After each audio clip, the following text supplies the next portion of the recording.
Hello student, welcome to the third lecture of DNA block elements. In this lecture we are going to talk about the general trends. Basically हम लोग जो physical properties of blocks elements पढ़ते हैं इसमें atomic size है, metallic character है, उसके बाद में melting point density है, ये सब चीज़ों के बारे में डिस्कशन करेंगे. Now previous lecture में मैंने आपको students ये जो डी ब्लॉक एलिमेंट्स थे इनके इलेक्ट्रॉनिक कॉन्फ़िगरेशन समझाए थे. इसमें हम लोगों ने एक एक ग्रुप का एक एक ब्लॉक का हम लोगों ने बेटा एलिमेंट्स का इलेक्ट्रॉनिक कॉन्फ़िगरेशन डिस्कस किया था. आई होप आप लोगों ने अच्छे से उनको फॉलो किया होगा. और सेकेंड लेक्चर के एंड में मैंने आपको बोला था कि एटलीस्ट 10 to 15 एलिमेंट्स आप लोग खुद से उनका इलेक्ट्रॉनिक कॉन्फ़िगरेशन जरूर लिखिएगा. ठीक है, अगर आपने नहीं लिखा है तो आप लोग एक बार उसको प्रैक्टिस कर लेना. आई होप आप लोग उसको फॉलो करोगे. एंड सेकेंड थिंग, मैंने आपको इसके अंदर जितने भी एक्सेप्शन थे ग्रुप 3 में, that is sorry period number 3D series में जो था 4D series, 5D series and 6D series, उसमें जितने भी जो रिलेटेड टू एक्सेप्शन थे मैंने आपको बता दिए. Students before starting the general trends, एक बार बेटा इसी के अंदर हम लोग एक और शॉर्ट ट्रिक्स पढ़ लेते हैं कि हम लोग इनको ऐसे पीरियड वाइज तो याद रखते हैं बेटा, ऐसे ग्रुप वाइज भी याद रखना है इसको. ठीक है ना, ये ग्रुप वाइज भी याद रखना है. ये सीरीज नहीं भी होगा तो याद चलेगा बिकॉज उसमें तो बहुत सारे मैथड है, बट ये तो सबको याद ही रखना है बिकॉज आगे जब मैं लेंथेनाइट कॉन्ट्रैक्शन सिखाऊंगा, केमिकल ट्विंस समझाऊंगा, अभी सुना है वर्ड, आगे पढ़ेंगे क्या होता है, तो उसमें हमको ये बेटा ऐसे वर्टिकली भी याद रखना है. तो मैं आप लोग पेन पेपर लेके बैठ सकते हो, मैं आपको बोल रहा हूँ आप लोग लिख लीजिए और साथ में समझते भी जाइए. ठीक है, ये देखो, इसको हम लोग ऐसे याद रखेंगे, स्कैंडियम है, वाइट्रियम है और ये लैंथनम है, तो इसको ऐसे याद रखेंगे, स्कूटी, यमाहा, ला. ठीक है, लिखना चाहो तो आप लिख सकते हो, स्कूटी, यमाहा, ला. इसके बाद में second fourth period fourth group, T, जरा, हाफ. ठीक है, लिख सकते हैं, टी, जरा, हाफ. Titanium, zirconium, hafnium. वो नवाब था, वो नवाब था.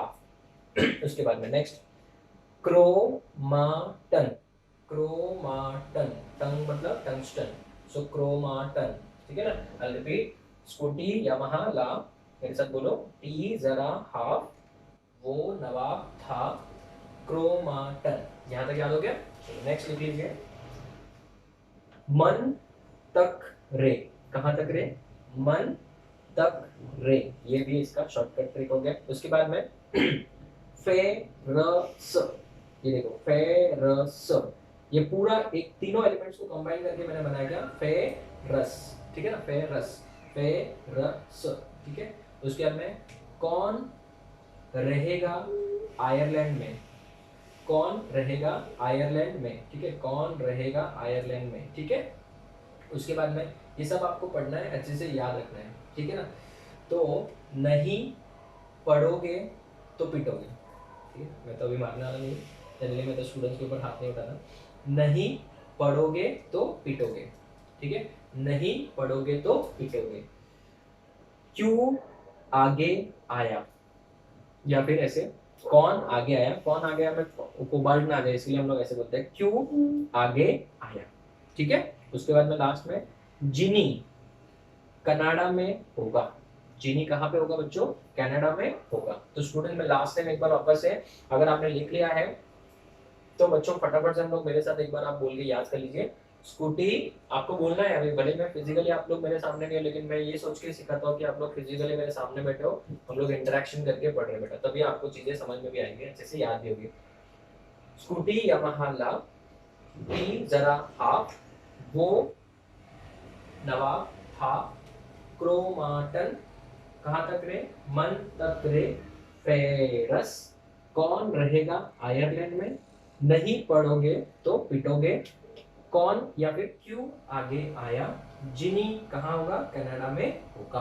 तो ये आपको ऐसे भी याद रखना है, तो हमारा काम बहुत ही आसान हो जाएगा स्टूडेंट्स. ठीक है, चलो आगे बढ़े. अभी हम लोग इस लेक्चर के अंदर सबसे पहले ये भी देख लेते हैं कि ये जो स्विचिंग हुआ है इलेक्ट्रॉन्स का वो क्यों हुआ है. एक्चुअल में बेटा क्रोमियम का देखने जाए तो 3D4 4s2 होना चाहिए था. ठीक है ना, 3D4 4s2 होना चाहिए था. बट कोई भी ऑर्बिटल तीन केस में बहुत ज्यादा स्टेबल होता है. कोई भी ऑर्बिटल तीन केस में सबसे ज्यादा स्टेबल होता है. या तो वो खाली होगा पूरा का पूरा, एम्प्टी होगा, या फिर वो हाफ फिल्ड होगा, या फिर वो कंप्लीटली फिल्ड होगा. ताकि वो सिमेट्रिकली होगा और उसके अंदर एक्सचेंज एनर्जी ज़्यादा होगी। एक्सचेंज एनर्जी वो हम लोग आगे पढ़ेंगे। अगर वो हाफ फील्ड या फिर कंप्लीटली फील्ड है तो सिमेट्रिकल है। तो बेटा याद रखना, कोई भी ऑर्बिटल कब ज़्यादा स्टेबल होता है, जब वो तो या तो है एम्प्टी हो या फिर हाफ फील्ड हो या फिर कंप्लीटली फील्ड हो।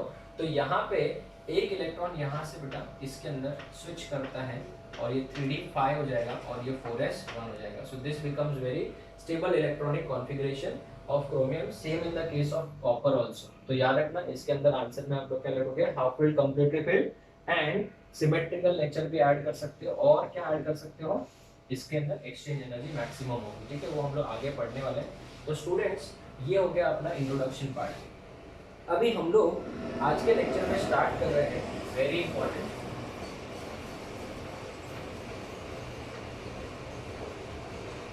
General trends. वेरी वेरी, ठीक है। जनरल ट्रेंड्स मतलब कौन से ट्रेंड्स, हम लोग मेटालिक कैरेक्टर है, मेल्टिंग पॉइंट, बॉइलिंग पॉइंट है, इंटेंसिटी है, उसके बाद में colour, oxidation state, ionisation enthalpy, इन सब के बारे में डिस्कशन करेंगे। तो सबसे पहले आज की लेक्चर में we will start with number 1 metallic character. सबसे पहला प्रॉपर्टी हम लोग डिस्कस करेंगे मेटालिक कैरेक्टर। ठीक है students, metallic character basically students depend करता है मेटालिक बॉन्ड्स के ऊपर। ठीक है ना, बहुत सारे टाइप के बॉन्ड होते हैं, हम लोग ने पढ़ा है। तो बच्चों मेटालिक बॉन्ड जो है वो किसके ऊपर डिपेंड करेगा, नंबर ऑफ अनपेयर्ड इलेक्ट्रॉन के ऊपर। जितने ज्यादा अनपेयर्ड इलेक्ट्रॉन होंगे उतना ज्यादा मेटालिक बॉन्ड होगा। So metallic character first point is basically directly proportional to number of unpaired electrons, number of unpaired electrons, number of unpaired electrons। ये किसके ऊपर डिपेंड करता है, नंबर ऑफ अनपेयर्ड इलेक्ट्रॉन्स के ऊपर। तो जितने ज्यादा अनपेयर्ड इलेक्ट्रॉन होंगे उतना ज्यादा मेटालिक कैरेक्टर होगा। So more is the number of unpaired electron, more is the क्या, metallic character. It is basically directly proportional to inter-atomic bonding। दो एटम्स के बीच में बॉन्डिंग कैसे हो रही है, इंटर एटॉमिक बॉन्डिंग। तो बेटा बेसिकली इंटर एटॉमिक बॉन्डिंग ज्यादा कब होगी, जब नंबर ऑफ अनपेयर्ड इलेक्ट्रॉन्स ज्यादा होगा। तो basically metallic character is directly proportional to number of unpaired electron. Number of unpaired electron बढ़ेगा तो मेटालिक कैरेक्टर भी बढ़ेगा। अभी स्टूडेंट ध्यान से सुनो, अगर मेटालिक कैरेक्टर बढ़ेगा तो डेफिनेटली बेटा उनके अंदर बॉन्ड बहुत स्ट्रांग होगा, तो उनको एटोमाइज करना क्या होगा, बहुत ही डिफिकल्ट होगा। So they have high value of enthalpy of atomisation. इनका जो एटोमाइजेशन वैल्यू होता है वो बहुत ही ज्यादा होता है। ठीक है ना, उनका एटोमाइजेशन वैल्यू क्या होता है, बहुत ही ज्यादा होता है। अगर हम लोग बेटा सिर्फ 3D सीरीज की बात करें, 3D सीरीज की बात करें तो जो क्रोमियम है उसके अंदर सबसे ज्यादा अनपेयर्ड इलेक्ट्रॉन है। कितने बेटा, 5 तो डी में और 1 6 में। तो जो क्रोमियम है उसके बाद में नेक्स्ट जो है मॉलिब्डेनम है और टंगस्टन है। They have maximum number of unpaired electrons. If they have maximum number of unpaired electrons तो can we say that they have maximum क्या, एंथैल्पी ऑफ एटोमाइजेशन। इनका एंथैल्पी ऑफ एटोमाइजेशन क्या रहेगा, मैक्सिमम रहेगा। Maximum enthalpy of क्या, atomisation in the respective periods. तो respective periods की बात करें तो बेटा उनका एंथैल्पी ऑफ एटोमाइजेशन पूरे पीरियड में सबसे ज्यादा रहेगा रिस्पेक्टिव पीरियड में। तो एंथैल्पी ऑफ एटोमाइजेशन बेटा ज्यादा होगा। बच्चों इसके अंदर मेटालिक कैरेक्टर अगर ज्यादा है तो डेफिनेटली क्या होगा, दे शो द प्रॉपर्टीज लाइक, जो हम लोग स्कूल सेक्शन से पढ़ते आ रहे हैं, प्रॉपर्टीज लाइक कौन से, yes, ductility, they are ductile, they are malleable and they have metallic luster। इनके अंदर मेटालिक लश्यर होगा। ये सब छोटी छोटी बातें हम लोग ऑलरेडी स्कूल सेक्शन में पढ़ चुके हैं। Due to the metallic character उनके अंदर high thermal and electrical conductivity होगी, thermal and electrical conductivity. So they have thermal and electrical conductivity भी आ जाएगी इसमें, ये भी एक इसके अंदर प्रॉपर्टी डेवलप हो जाएगी। उसके बाद में दे हैव मेटल्स है तो है high tensile strength,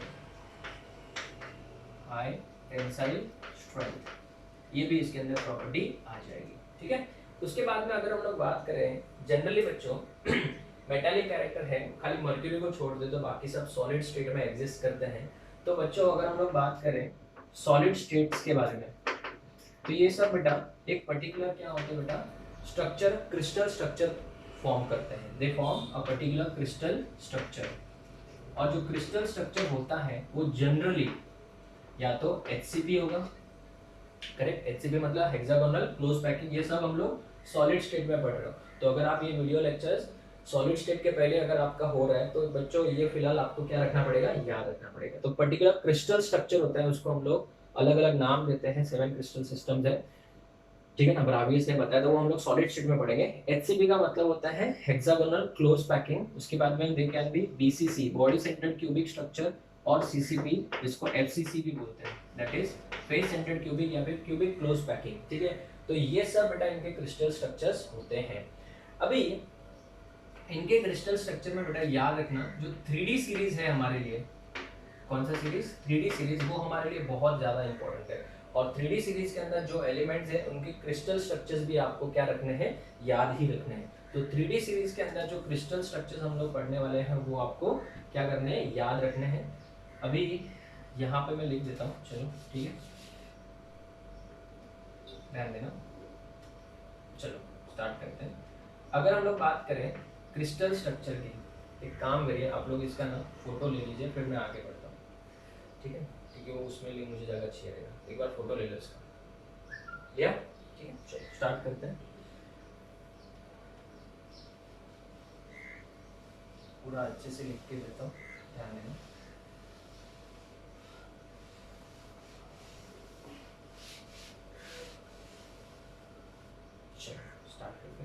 Now, if I talk about इस एलिमेंट्स के, बट हम लोग बेटा याद रखना क्रिस्टल स्ट्रक्चर जो पढ़ रहे हैं, क्रिस्टल स्ट्रक्चर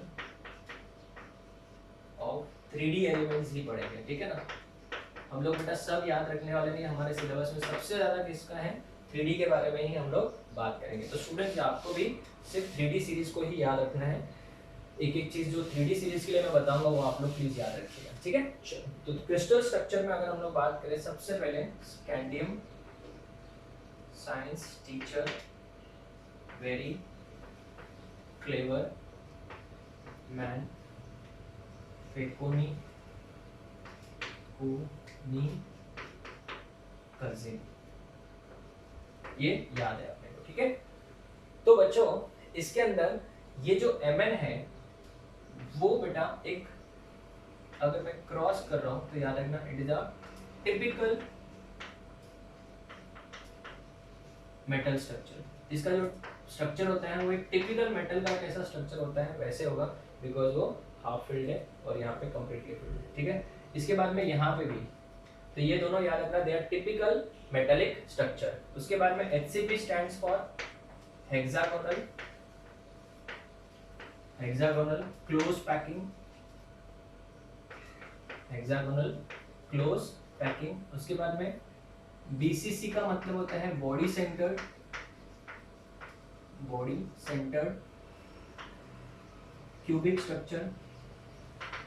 उसके बाद में CCP का मतलब क्यूबिक क्लोज पैकिंग, जिसको बेटा FCC भी बोलते हैं, हम लोग सॉलिड स्टेट में डिटेल में डिस्कशन करेंगे, ठीक है। तो सबसे पहले याद रखें जो Mn है उसका स्ट्रक्चर बच्चों BCC या फिर CCP दोनों एप्लीकेबल है, ठीक है। यहाँ पे Zn जो है वो जनरली बेटा HCP के फॉर्म में है, कौन सा, HCP, ठीक है। आगे बढ़ते हैं, ये जो दोनों हैं, ये जो है वो HCP, ये भी HCP, और यहाँ पे BCC और ये भी BCC के फॉर्म में एग्जिस्ट करता है। इनके और भी स्ट्रक्चर्स हो सकते हैं, ये भी BCC और ये भी BCC के फॉर्म में भी एग्जिस्ट कर सकता है, ठीक है। तो HCP HCP BCC BCC, ठीक है ना, और BCC BCC यहाँ पे BCC BCC, ठीक है। चलो आगे बढ़ते हैं। फिर यहाँ के अगर हम लोग बात करें तो ये आपका BCC हो सकता है, ये CCP, CCP मतलब क्यूबिक क्लोज पैकिंग, और ये भी CCP है। अगर हम लोग बात करें आयन और कोबाल्ट की, तो इनके लिए बेटा HCP भी है और HCP भी है। तो ये आपको पूरा का पूरा टेबल के फॉर्म में नोट्स में कॉपी भी करना है और इसको याद भी रखना है, ठीक है। तो वापस से पहले याद रखना BCC CCP, ठीक है, और HCP याद रख लो ये वाला। फिर उसके बाद में इसको आप कैसे याद रखते हो, मैं इसको ऐसे याद रखता हूँ H²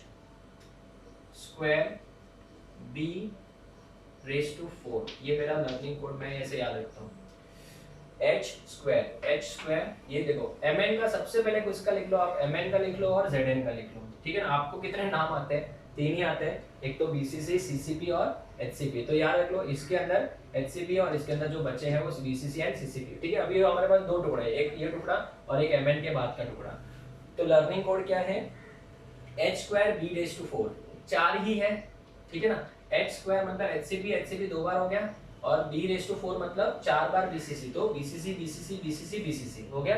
उसके बाद में ये जो यहाँ से लगा के यहाँ तक है, मैं इसको कैसे याद रखता हूँ, इसको याद रखने का मेरा ट्रिक है, मैं इसको ऐसे याद रखता हूँ BCQ, क्या BCQ, यहाँ पे BCQ हो गया। और उसके बाद में जो फर्स्ट 2 एलिमेंट जो यहाँ पे भी थे उनके नीचे भी हमने कुछ लिखा था।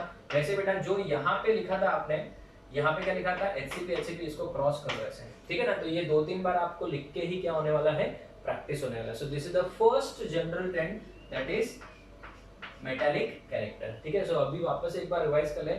Metallic character depends upon number of unpaired electrons, more is the number of unpaired electron, more is the metallic character. और मेटालिक कैरेक्टर अगर ज्यादा है तो एंथैल्पी ऑफ एटमाइजेशन भी क्या रहेगा, ज्यादा रहेगा। और अगर एंथैल्पी ऑफ एटमाइजेशन अगर याद रहे ज्यादा रहेगा तो बेटा वो elements they tends to become noble elements in their reaction. So अगर एंथैल्पी ऑफ एटमाइजेशन बहुत ज्यादा है, सो वो मेटल्स या जो वो एलिमेंट्स होंगे they will tend to be noble in their reaction.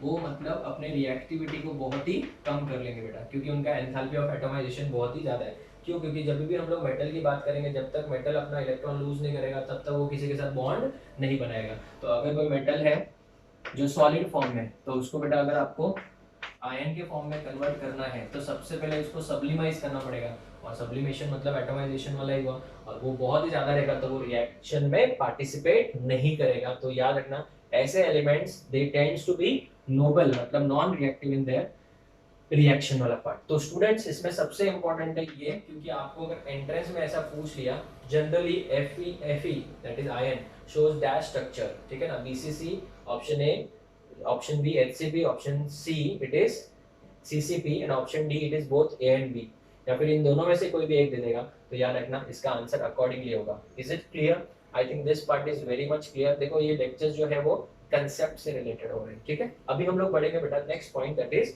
Melting point and boiling point. एक बार इसका फोटो ले लो, ठीक है। चलो अभी हम लोग बात करेंगे सेकंड जनरल ट्रेंड के बारे में, that is melting point and boiling point.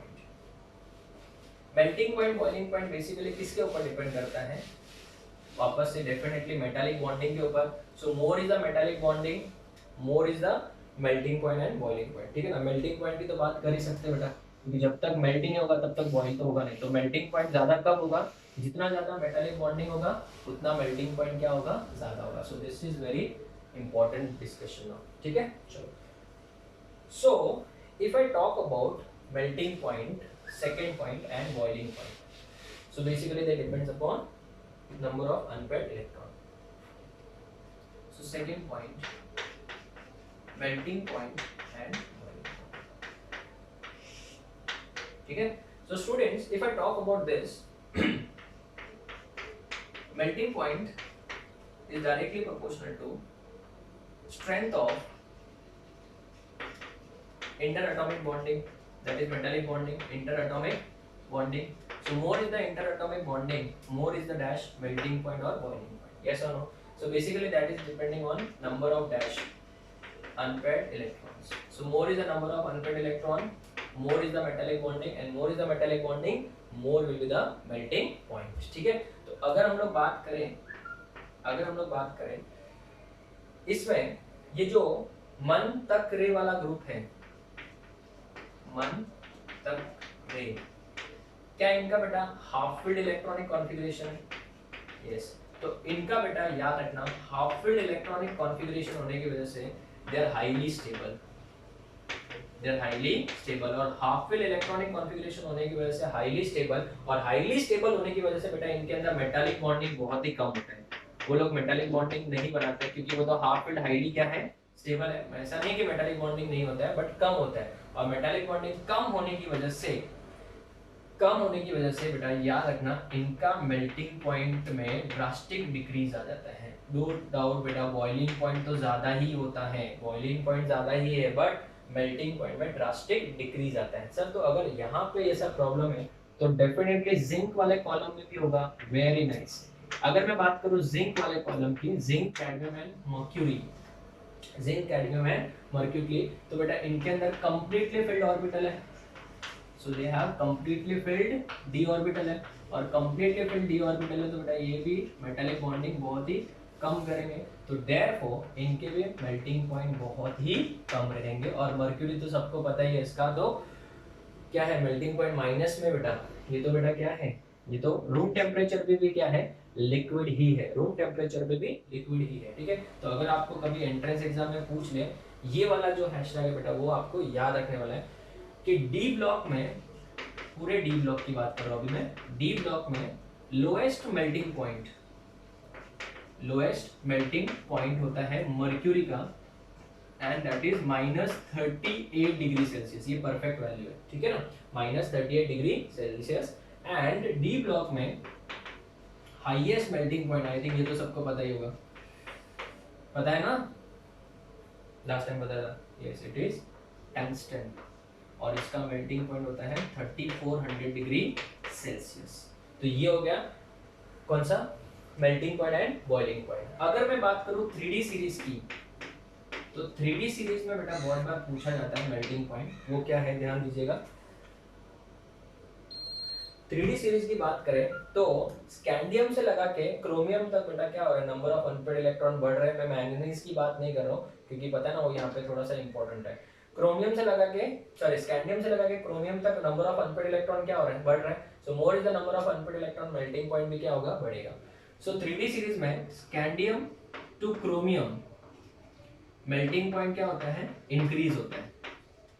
Melting point क्या होता है, इंक्रीज होता है। एंड देन अगर हम लोग बात करें मैंगनीज टू जिंक की बात करें, मैंगनीज से लगा के जिंक तक, तो मेल्टिंग पॉइंट क्या हो जाएगा बच्चों, इनमें डिक्रीज होता है क्योंकि इलेक्ट्रॉन्स का क्या होना चालू हो गया है, पेयरिंग चालू हो गया है। सो 3D सीरीज के लिए शुड रिमेंबर, पहले मेल्टिंग पॉइंट बढ़ता है, फिर मेल्टिंग पॉइंट कम होता है, और हमारे लिए सबसे इंपॉर्टेंट कौन सा है, ये वाला पॉइंट है। तो मैं यहाँ पे 2 हैशटैग लगा रहा हूँ ये, क्योंकि ये बेटा एज इट इज एग्जाम में पूछा जाता है। So this is about melting point and boiling point. ठीक है, अभी हम लोग डिस्कस करेंगे density, then we will move to the next lecture, that is lecture number 4। उसमें हम लोग बेटा आयनाइजेशन, एंथैल्पी, ये सबको डिस्कस करेंगे। ठीक है, तो आप लोग इसका एक बार फोटो ले लो।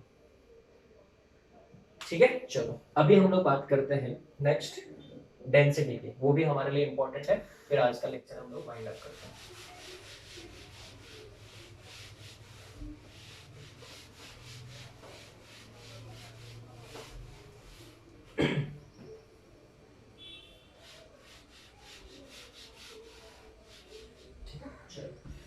Now third point is students density of d block elements, very important because information जो दूंगा वो आपको क्या रखना है, याद रखना है।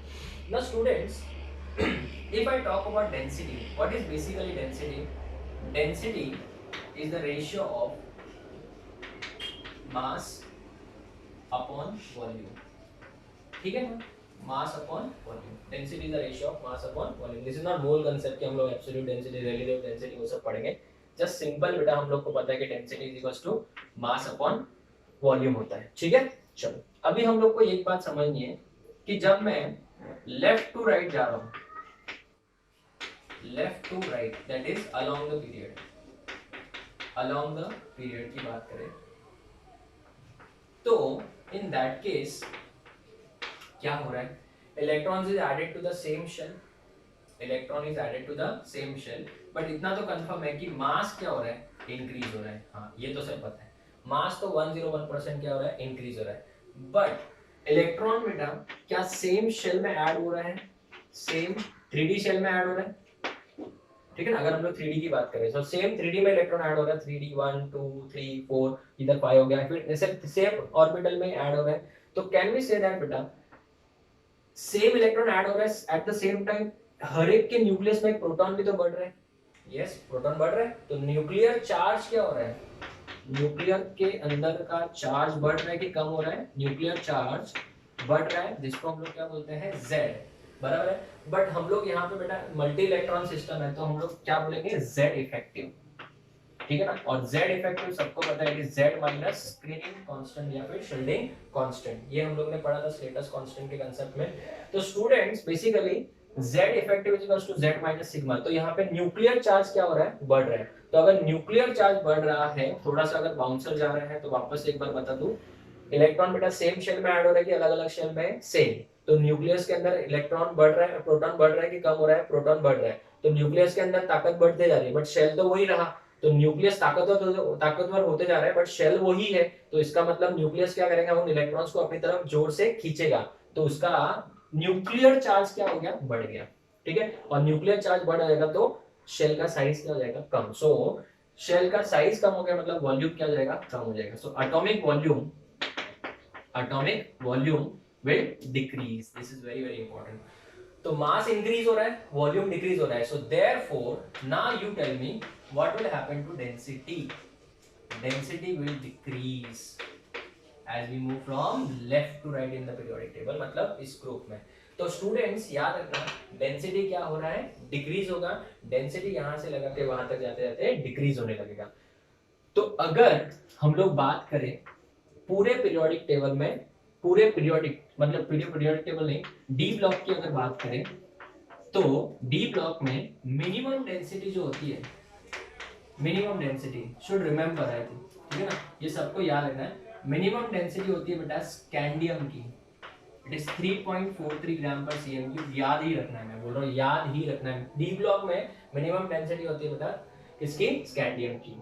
उसके बाद में अगर मैक्सिमम डेंसिटी की बात करें, मैक्सिमम डेंसिटी की बात करें, तो वो होता है बेटा इरिडियम, किसकी होती है, इरिडियम, इट इज 22.61 की अप्रोक्सीमेटली होती है, but which is approximately equal to, यहाँ पे मैं ग्रेटर देन और इक्वल टू, हल्का सा डिफरेंस होता है बेटा ऑस्मियम में, पॉइंट के बाद भी थोड़ा सा डिफरेंस आता है, 22 दोनों है, बहुत ही कम डिफरेंस है बेटा। तो अगर याद रखना मैक्सिमम डेंसिटी पूछ लिए तो हम लोग क्या लिख लेंगे, इरिडियम, ठीक है ना। ये बेटा अगर हम लोग बात करें तो ये naturally occurring D block elements है, ध्यान से सुना, कुछ एक्स्ट्रा इंफॉर्मेशन दे रहा हूँ। नेचुरली अकरिंग डी ब्लॉक, ये naturally occurring D block elements में बेटा मैक्सिमम किसका है, इरिडियम का। बट अगर हम लोग बात करें मैन मेड की, man made, yes man made D block elements की, तो उसमें बेटा हसियम का इलेक्ट्रॉन डेंसिटी, सॉरी डेंसिटी सबसे ज्यादा है, इट इज अप्रोक्सीमेटली 42। बट अगर एग्जाम में आ जाए तो आप लोग बेटा इरिडियम को टिक करना, बिकॉज इतना इंफॉर्मेशन ज्यादा डीप में सिलेबस में दिया नहीं है, तो हम लोग वही टिक करेंगे, और जनरली वो लोग ऑप्शन में हसियम देंगे भी नहीं, बिकॉज ये मैन मेड एलिमेंट है, ठीक है। चलो तो ये हो गया बेटा किसका, density of D block elements. और इसमें बेटा आपको डेंसिटी ऑर्डर 3D सीरीज का याद ही रखना है, 3D सीरीज का जो डेंसिटी ऑर्डर है वो क्या रखना है, याद ही रखना है, ठीक है। मैं इसका तो जरूरत नहीं ऐसे ही लिख रहा था, चलो अभी मुझे थोड़ा जगह मिलेगा तो मैं 3D सीरीज का डेंसिटी ऑर्डर बता दूं आपको, याद रखना है, मतलब वेरी वेरी इंपॉर्टेंट, ठीक है ना, it is very very important. जैसे बताओ, पहले बताओ 3D सीरीज के एलिमेंट बताओ, साइंस, थोड़ा पढ़ा है, science teacher very clever man fair को नी, ये हटा देते अभी तो इसका काम है, नीको जिंक, ठीक है। इसमें बेटा डेंसिटी क्या है, सबको पता है कि स्कैंडियम का डेंसिटी सबसे कम है, दैट इज 3.43। नंबर तो सबका याद नहीं रखना, अगेन आई एम सेइंग, जो मैंने आपको लिख के दिया वही याद रखे, बस हो गया। इसका 22.61 और इसका 22.59 इस रेंज में होता है, बहुत ही कम डिफरेंस। अगर आप अलग अलग बुक्स पे देखोगे, जैसे अगर आप विकिपीडिया पे देखोगे तो ऑस्मियम का ज्यादा दिया है, थोड़ा सा हल्का सा, अगर आप जेडीली देखोगे तो वहाँ पे इरिडियम का ज्यादा दिया, तो there are lots of confusion controversial बेटा ये, तो हम लोग बेटा याद रखना, ये हमारे जो एंट्रेंस के हिसाब से हम लोग उसको याद रखें, it is iridium greater than osmium और ऑलमोस्ट इक्वल है। तो इसमें बेटा ये सबसे कम है, फिर इससे ज्यादा किसका होना चाहिए, टाइटेनियम का, फिर वेनाडियम का, ठीक है ना। अभी यहाँ पे थोड़ा सा चेंजेस है बेटा, वेनाडियम के बाद जो आता है वो आता है जिंक। सर जिंक ने इतना बड़ा उछाल कैसे मार लिया, यहाँ से सीधा यहाँ पे आ गया। यस, बिकॉज जब आप लोगों को पता है कि 3d10 और 4s2 है, तो ये d ऑर्बिटल कंप्लीटली फिल्ड है, s ऑर्बिटल भी कंप्लीटली फिल्ड है, तो इंटर इलेक्ट्रॉनिक रिपल्शन ज्यादा होता है, dd इलेक्ट्रॉन्स के बीच में रिपल्शन ज्यादा होता है, तो repulsion will overcome along what, against the z effective. So nuclear charge के अगेंस्ट में जाएगा रिपल्सिव फोर्स, और उस वजह से बेटा एटॉमिक वॉल्यूम थोड़ा सा बढ़ जाता है, और वो इतना बढ़ जाता है कि वो वेनाडियम के बाहर आ जाता है। तो यहाँ से जिंक को हटाना अच्छी बात होगी, ठीक है ना। तो ये यहाँ से जिंक हट गया, ठीक है। उसके बाद फिर आपका जो ऑर्डर है वही फॉलो हो रहा है, जिंक के बाद क्रोमियम आएगा, फिर Mn, फिर Fe के बाद CO, फिर निकेल, और इन दोनों का डेंसिटी ऑलमोस्ट इक्वल होता है, और इसका वैल्यू है 8.39। No need to remember, again I am saying students, मैं तो एक्स्ट्रा इन्फॉर्मेशन के लिए बता रहा हूँ। तो ये ऑर्डर आपको क्या रखना है, याद रखना है। मैं तो बोलूंगा ये तो बहुत इजी ऑर्डर हो गया, हमको खाली इतना सा याद रखना है कि जिंक को लास्ट से उठा के वेनाडियम के बीच में, और क्रोमियम, वेनाडियम और क्रोमियम के बीच में डाल देना है। तो students for 3D series you have to remember. अभी अगर आप बहुत अच्छे अच्छे रेफरेंस बुक देखोगे तो सबका दिया है, बट सबका हमको याद रखने की जरूरत नहीं है। हमारा जो एंट्रेंस का सिलेबस है वो सिर्फ और सिर्फ ज्यादा करके डिस्कशन किसके बारे में करेगा, 3D सीरीज के बारे में। तो सर आपने इन सबका क्यों सिखाया, मैंने इनका सबका इलेक्ट्रॉनिक कॉन्फ़िगरेशन सिखाया, जो कि मुझे आगे भी बहुत सारे चैप्टर्स में लगेगा। तो student this is the density part. Do remember density बेटा as we move from left to right it decreases. Maximum density जो होता है इरिडियम, मिनिमम डेंसिटी जो होता है वो स्कैंडियम का होता है, ठीक है ना। और अगर हम लोग 3D सीरीज की बात करें तो ये उसका डेंसिटी ऑर्डर है, as we move from left to right density increase होता है। तो student this is your lecture number 3। I think आप लोग को ये समझ में आएगा, you must have enjoyed the lecture, एक एक चीज मैंने डिटेल में बताई है। In the next lecture we will start with ionisation enthalpy and oxidation state. And oxidation state and वो हमारे लिए एटॉमिक साइज जो है वो बहुत इंपॉर्टेंट रहने वाला है, बिकॉज वो बहुत बार हमको पूछा गया। और आयनाइजेशन एंथैल्पी और एटॉमिक साइज जो है बच्चों, अगर आपने मेरा पीरियोडिक टेबल लेक्चर्स अटेंड किया है, ऑफलाइन लेक्चर्स अटेंड किया है, अगर ऑनलाइन अभी तक तो बनाया नहीं मैंने, बट अगर एटॉमिक साइज और आयनाइजेशन एंथैल्पी आपने पीरियोडिक टेबल में अटेंड किया है तो फिर आपको बहुत इजी लगेगा। और अगर आप वो पार्ट नहीं भी देखोगे तो आपको उसमें कोई नुकसान नहीं है, क्योंकि वो ऑटोमेटिकली वहां पे कवर हो जाता है। तो मैं वहीं पे बहुत ज्यादा डिटेल में सिखाता हूँ पीरियोडिक टेबल में ionisation enthalpy and atomic size. So next lecture में, लेक्चर नंबर 4 में मैं atomic size and ionisation enthalpy cover करूंगा। फिर मैं नेक्स्ट लेक्चर से स्टार्ट करूंगा oxidation state, because oxidation state जिस दिन मैं सिखाऊंगा, जिस लेक्चर में सिखाऊंगा, वो लेक्चर थोड़ा सा बड़ा होगा, और उसी के अंदर मैं आपको कलर है, मैग्नेटिक प्रॉपर्टी है, ये सब कैटालिटिक प्रॉपर्टी है, सब उसी के अंदर सिखाऊंगा एक ही साथ में, ठीक है। So we will meet in the next lecture with the new concept. I hope it is very clear, ठीक है।